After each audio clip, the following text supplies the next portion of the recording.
we're now entering the final month this season. 12 teams will make it to the postseason in January. 20 will be sitting at home watching what became of their season.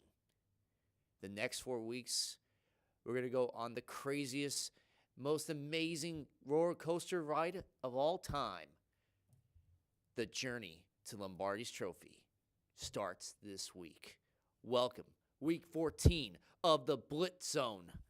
Hi, everybody. My name is Eric Rosen. I'm coming to you live from the studios of CTV in Staten Island, New York. And let me tell you, folks, this journey got started really nicely last week with the first team to clinch. That is the LA Rams, second consecutive NFC West championship. Congratulations to the people of the Rams organization, to the City of Angels having one of their teams make it. Will the other team follow suit? The LA Chargers remains to be seen, even though I've heard so many Freudian slips of San Diego, it's not even funny. And why not? San Diego should still have a football team. So, we got so much to get into and just so little time in this 1 hour show. Let's start off with the news that me and Jamie started off with last week, and that was Kareem Hunt, the now former running back of the Kansas City Chiefs. That's right. He was released last week. And let's take you to the timeline. Earlier this year in February, he was accused by the Cleveland police of assault on a female that was at a hotel room of his in Cleveland. And, of course, the witness was questioned by the police as well, and the victim and witnesses were all questioned.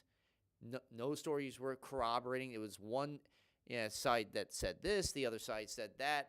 And unfortunately, because of the fact that the stories did not cross, the prosecution couldn't charge Kareem Hunt with anything. He was pretty much let go at that point.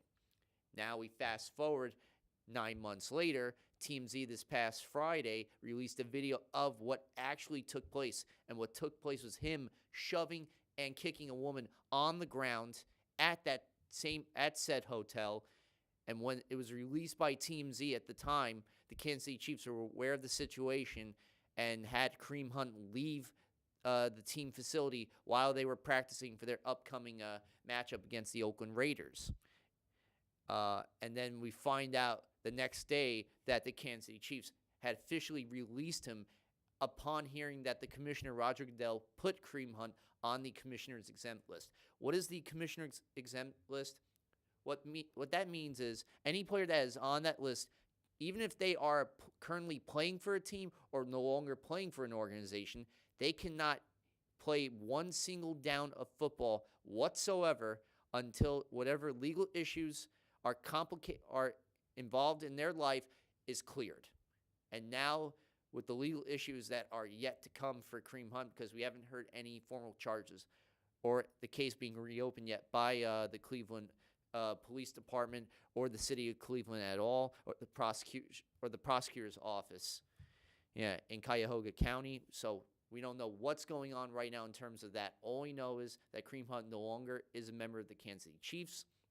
It was a smart move and the right move on the part of the Chiefs for doing that, as opposed to the Washington Redskins claiming Reuben Foster off waivers for the second battery charge on the same woman this year. So it's disgusting what the Redskins did, but I applaud what the Chiefs did, basically taking a stance and telling Kareem Hunt that this is not going to be tolerated. And also the real reason why they released him, besides the video that came out on TMZ last Friday and the fact that he was on the commissioner exempt list, it's the fact that the Chiefs knew about the situation months ago, that there was an alleged incident, but they asked Kareem Hunt all sorts of questions, including, were you involved in it? Did you put your hands on a woman? Did you assault anybody whatsoever? Every question they possibly could have came up with at that time, they asked Kareem, and Kareem flat out said no. So when the video came out, that pretty much breached whatever trust Kareem had with the organization, and they said, you are a flight risk, you're a liability, and flat out a liar. We can't have this done. So that's what's going on right now. For the moment, If there are any new developments that come on with Kareem Hunt's situation, we will definitely come back to that story here in the Blitz Zone. And as for Kareem Hunt, we just hope that he takes his time to reflect on the stupidity, the wrongful, poor judgment that this guy had, and what led him to do what he did back in February, that he reforms himself, that he has the time, that he reflects on his situation, and betters himself as a human being and as a man. Because you never, ever put your hands on a woman, point blank and simple. All right. Now, with that story out of the way, we also found out this past Sunday that longtime head coach Mike McCarthy, 12 years with the Green Bay Packers, was officially fired from the organization following their 2017 loss to the Arizona Cardinals this past week at Lambeau Field, which brought them to 4-7-1 and putting them in a mathematically impossible situation of even contending for the playoffs. So the Packers are facing the prospect of a second consecutive year of missing the postseason after being in the postseason for 8 straight years. And the reason why this came about, the last few weeks, the offense has been, it hasn't been great. Let's put it this way. The play calling that Mike McCarthy has decided to go with just conflicted with what Aaron Rodgers wants to do. And Aaron Rodgers, he's the golden boy of the team. Basically, he is the organization right now. They gave him a truckload of money to basically bring this team another Super Bowl championship to add to their storied history. And him and Mike McCarthy were just at odds with each other, and it really showed in the last few weeks of this downtrodden season now. And therefore, the general manager, the owner of the team, decided it was time for McCarthy to go. But if you ask me, honestly, the way they did it was piss poor. They should have at least given him the opportunity to coach the rest of the season, and that be it. Now he's going to be at home while Joe Philbin, who was at one time, he was a head coach for the Miami Dolphins, now will be the interim head coach for the Packers going into the last few weeks of the season. We wish Mike McCarthy all the best. There is no doubt that a team will pick him up next year. That's for sure. He will probably be interviewed by the Browns. I would say even the Bengals, because I'm thinking they're going to be the two teams that are going to need, that could use his services. Maybe the New York Jets. Just putting a little hint out there, because Todd Bowles ain't going to be staying there longer. And that's all news in terms of that. In the world of college football, the College Football Playoff Committee came out with their official and final rankings for the 4 teams who will compete for the coveted national championship, number 1 being the Alabama Crimson Tide, who just came off their SEC East championship victory this past weekend against the Georgia Bulldogs. The number 2 team, the Clemson Tigers, also undefeated season like Alabama. They defeated Pittsburgh for the ACC championship. And congratulations to the ACC on their new network, which will be debuting in the spring of 2019 on ESPN. All congratulations there. Number 3, the Notre Dame Fighting Irish independent team, 12-0.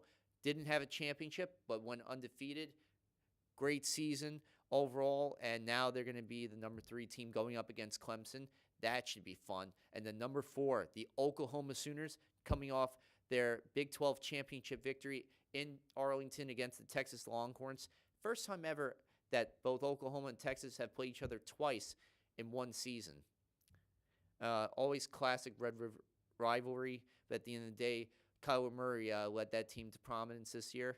And speaking of Kyler Murray, he is going to be he's vying for the most coveted trophy in all of college football, the Heisman Trophy, that is.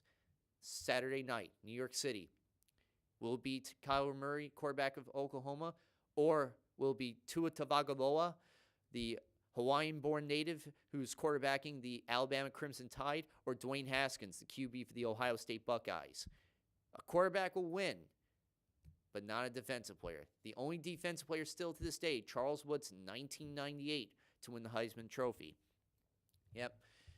Over, of all people, Ryan Leaf, who had a sham of a career, and, of course, Peyton Manning, one of the greatest quarterbacks of all time. Oh, and Randy Moss was also part of that that foursome right there, who is a Hall of Famer too, just like Peyton Manning. Well, Peyton Manning will be a future Hall of Famer at some point. Yeah, that's for sure. First ballot. And now, let's get into the playoff picture.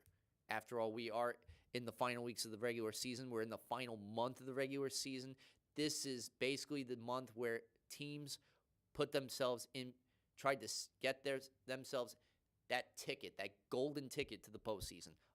As I mentioned earlier, the LA Rams punched their ticket, clinching the NFC West. Who will be the other 11 teams? Let's go into the AFC side. The Kansas City Chiefs right now own the number one slot. Patrick Mahomes leading a team that's leading the league in points per game, yards per game, and just exciting football overall. 41 touchdowns on the year, should be the number one candidate for the MVP trophy. New England Patriots, number 2 seed at 9-3, leading the AFC East right now. The Chiefs are leading the AFC West, just forgetting to mention that.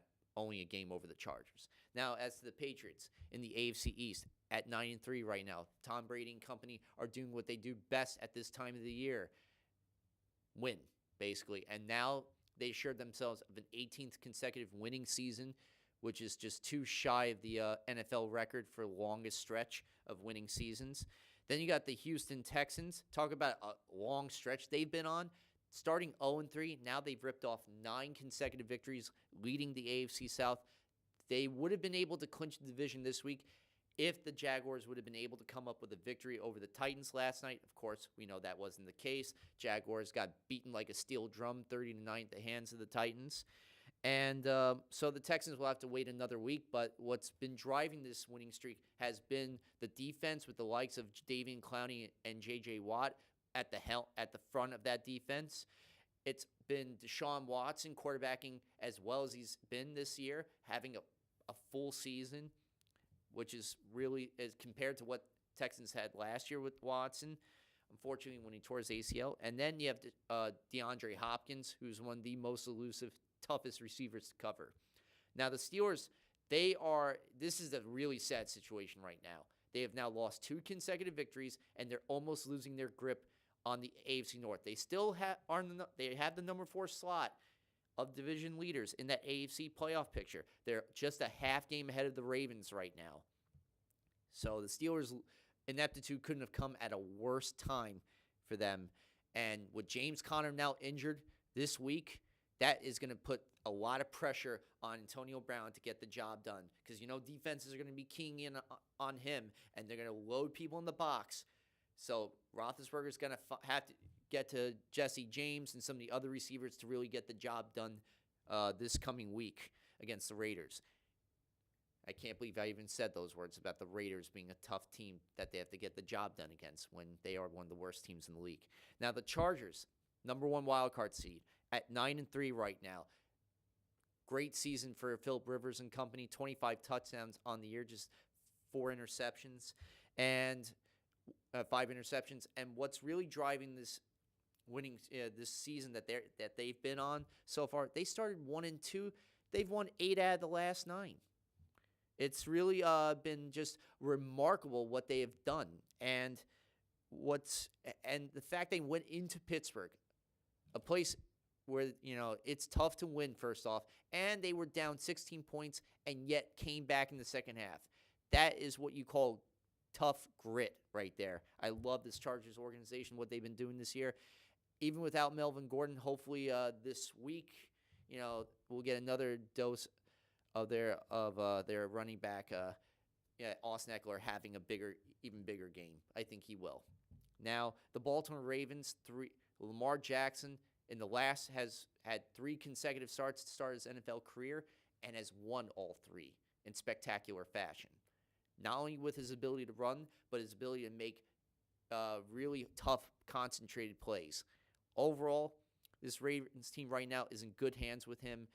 Even with Flacco healthy from that hip injury, it's not likely he'll start anytime soon. Teams in the hunt: Titans, Dolphins, Colts, Broncos, Bengals, Browns, Bills, Jaguars, and the Jets. I can't believe the Jets are still mathematically in it. That's basically, their chances are slim to none. and Slim left the building weeks ago. So pretty much that leaves you at none for the Jets. I expect they'll be knocked out this week. And even if they are, okay, so they're in it. They're 3-9. You know what they would have to do? They would have to win every single game and need a lot of help. I mean, it's a combination that is ridiculous and basically next to impossible. Not happening. While the Raiders are officially eliminated from playoff contention, and on top of which are vying for the number 1 overall draft pick against the 49ers. And I think they actually hold the tiebreaker because they lost to the 49ers on Thursday Night Football. That's the AFC side. Now let's go to the NFC side of things. As I mentioned earlier, the Rams, number 1 slot, 11-1. Best record in the league. Clinched the division. Now they're looking to clinch home field advantage throughout the playoffs with that 1-game lead over the New Orleans Saints. The Saints in the number 2 slot right now at 10-2, coming off their Thursday night loss of 13-10 to the Cowboys, looking to rebound this coming week. Now, still lead the NFC South. Number 3 slot, the Chicago Bears. They were lucky that the NFC North was terrible this week because with their loss to the Giants on the road, that could have been a time for the Vikings to take advantage of that, which they didn't, fortunately for the Bears. So they still lead that division. Then you got the Dallas Cowboys, number 4 at 7-5, leading the NFC East, or some people call it the NFC Least. I don't like that name.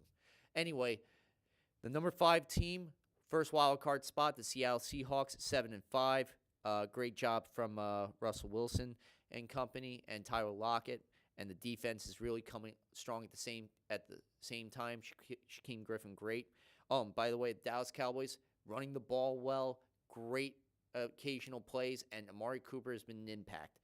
And the Bears, please get Trubisky back soon. As for the Vikings in the number 6 slot, holding on to the second wildcard slot at 6-5-1. This is the week they're actually playing the Seahawks on Monday night. This is an all-important game for 5 or 6, depending on what goes down this week. Goes down on Sunday. Now for the in the hunt situation, the Panthers, Eagles, Redskins, Buccaneers, Packers, Falcons, Giants, Lions, Cardinals, and the 49ers. Cardinals, actually. The 49ers are eliminated from postseason contention. Cardinals did get their first non-49er victory over the Packers this past week, but that's it. That's all. That's as good as it's going to get. Otherwise, the Cardinals are going to be packing in soon at some point. I could see basically the Eagles maybe get some momentum in the last 4 weeks and lead the Vikings. With their matchup coming up with the Cowboys, very important for the NFC East. So, a lot of things cooking right there. And that's the playoff picture. Let's go into the week that was Week 13 in the National Football League 2018. Starting off in the Emerald City, the 49ers Seahawks, the return of the prodigal son, Richard Sherman, who was a member of the famed Legion of Boom defense for the last 7 years with the Seahawks. Took them to 2 Super Bowls with a victory in a Super Bowl. And yet, he gets released by the organization March 9th, signed just a few weeks later by the Niners, a team that plays near his beloved college town of Stanford University. And he comes in to his team looking for to make an impact. Unfortunately, the 49ers have had a boo-boo of a season due to the fact that Garoppolo tears his ACL week 5, and even before the season begins, Jerick McKinnon tears his ACL. And they've gone through C.J. Beathard, who was terrible at QB, and now Nick Mullins, their third quarterback on the season. Well, this was as bad a defense as we've seen from the 49ers, and here's why. Russell Wilson in the first half, what does he do on 4 completions? He throws 3 touchdowns. Starting off with the touchdown to Jaron Brown for 4 yards, Tyler Lockett a 52-yard score, and a Doug Baldwin 1-yarder. 3 touchdowns and 4 completions. That's the fewest touchdowns to completions ratio since 1991. According to Sport Radar, the low was actually 6 before that. Eventually, of course, they take the game, winning 43-16. The only bright spot for the 49ers has been Dante Pettis, who had 2 touchdowns on the day on 129 yards. Other than that, it was a complete, utter disaster while the Seahawks are running wild. It's fun to watch Russell Wilson play like this. And Tyler Lockett has been a very important part of the offensive receiving corps. He's been really the number one. Doug Baldwin is just coming back in. He's had some bouts with injuries, but otherwise, I love where Pete Carroll and the organization are going this year. Vikings-Patriots. This was one of the premier matchups, Week 13. It was a 4:25 game, in fact, on Fox, America's Game of the Week. It's 10-7 in the game already, with the Patriots leading after a field goal by Gostkowski and a rushing touchdown by James Devlin.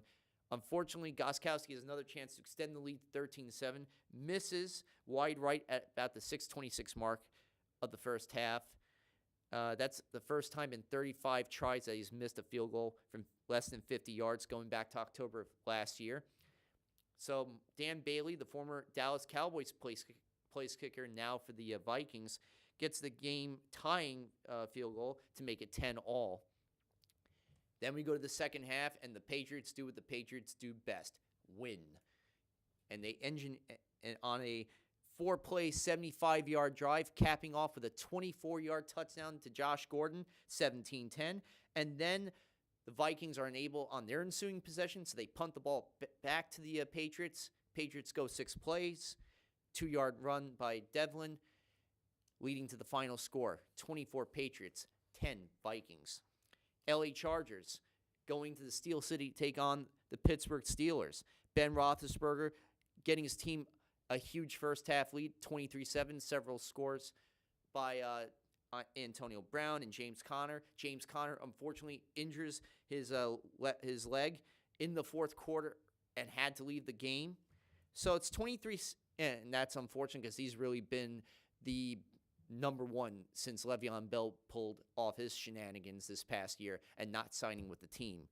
But at the same time, from his perspective, he's trying to get a better contract, not just for him, but for other running backs. Well, how's that working out for you, Le'Veon? You're at home watching while your team has a chance to get to the postseason without you. How about them apples? It's 23-7 Steelers right now. At this point in time, in 175 home games dating back to 2006, when the Steelers have a 16-point lead or more, they have never lost a single game. They've been 174-0-1. Well, there's a first time for everything, and that's because of one person, Philip Rivers. He leads the team to prominence with a few touchdown scores to Keenan Allen, Justin Jackson scoring on the day, and a huge 73-yard punt return touchdown by Desmond King. Gets the ball to his left, goes to his right, several key blocks in the end zone. Then the game eventually is tied at 30 all by Roethlisberger when the Chargers are down 30-23. Rivers leads them on a game-tying drive in the fourth quarter. Then eventually, final drive of the game, 11 plays, 64 yards. Philip Rivers leads them down the lane. Michael Badgley going for the 39-yard field goal win. And it sails right, but here's the kicker. It's no overtime. Why? Steelers basically were called for offsides. You can't end the game on a defensive penalty. So, 5-yard penalty. It's a 34-yard attempt for Badgley. Tries again, misses it, but another offside for the Steelers. Another 5-yard penalty. 29 yards. Badgley makes it, and therefore the Chargers decline the penalty. Chargers win 33-30. Chiefs, Raiders on the day. Patrick Mahomes goes on a 4-touchdown blitzkrieg, 2 in the first half to Travis Kelce, of course, and on the day leads his team to a 40-33 victory over the Oakland Raiders. This is the first game in the post-Kareem Hunt era of the organization. They're going to have to base Spencer Ware. Didn't have a great statistical game starting in for Hunt, but that was just, the fact is he found out on Saturday that he was going to be the starter, so he's not used to being the starter. Now he's going to be the starter for the foreseeable future. It's his time to shine, but you got to give it up to the Raiders for nearly coming back in the game, especially coming within 7 points of the Chiefs. But still, Chiefs win and extend and have a nice victory, while the Raiders basically were officially knocked out of postseason contention. Colts Jaguars. This was a low-scoring game from beginning to finish. Cody Kessler, first career start for the Jaguars. Never in 13 games, whether it was with the Browns or the Jaguars, has never won an NFL start at all. Against a Colts team that was coming on a 5-game winning streak, looking to make it 6. Unfortunately, that wasn't the case. They ended up losing 6-0. They had a final opportunity in the game to try and get that touchdown that would have given them the victory at 7-6. And Jalen Ramsey, the cornerback for the Jaguars, makes the biggest play of the day, hitting Eric Swoop out of bounds with 8 seconds remaining. Game, set, match. Rams, Lions. The Lions basically held the Rams defensively for most of the day heading into the final quarter. But of course, we're talking about the LA Rams. They're not going to be easy to take down. And you know why? 2 words, Todd Gurley. 2 huge fourth-quarter touchdown runs, including a 2-yarder with about a minute 54 left. The Rams beat the Lions 30-16. Browns, Texans. The Browns are coming off a 2-game winning streak, while the Texans are at this moment 8 consecutive victories. Hottest team in the league. Scorching. And not only that, this was the first game in Houston since the passing of beloved Houston resident, former president, basically a man who, President George H.W. Since the passing of George H.W. Bush, our 41st president, statesman, CIA director, congressman, business tycoon, basically husband, grandfather, everything rolled up to one extraordinary human being, and a huge fan of the Houston Texans. And they took a moment of silence, of course, for their beloved resident and our beloved president. And they went out for him in this game, and they pulled off a hell of a victory, winning 29-13. Baker Mayfield, of course, a native of the state of Texas, played at Texas Tech for a little bit, then went to Oklahoma, had 3 first-half interceptions on the day, unfortunately, and that didn't help, and they lost the Browns. But you know what? The Browns have something to aspire for the future. They have a good young team. Nick Chubb had a touchdown run. He should be considered for Offensive Rookie of the Year. For the Texans overall, 9th consecutive victory. Good stuff. Broncos, Bengals. Broncos right now are just creeping up with consecutive victories, looking to make some noise in the AFC playoff picture and get the 6th and final playoff spot. Need some water.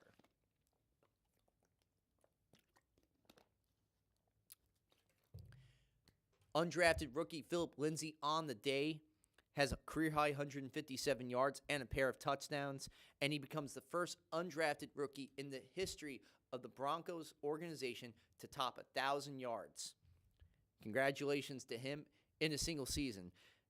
And right now, teams are going to be wondering why we didn't pick up this young man.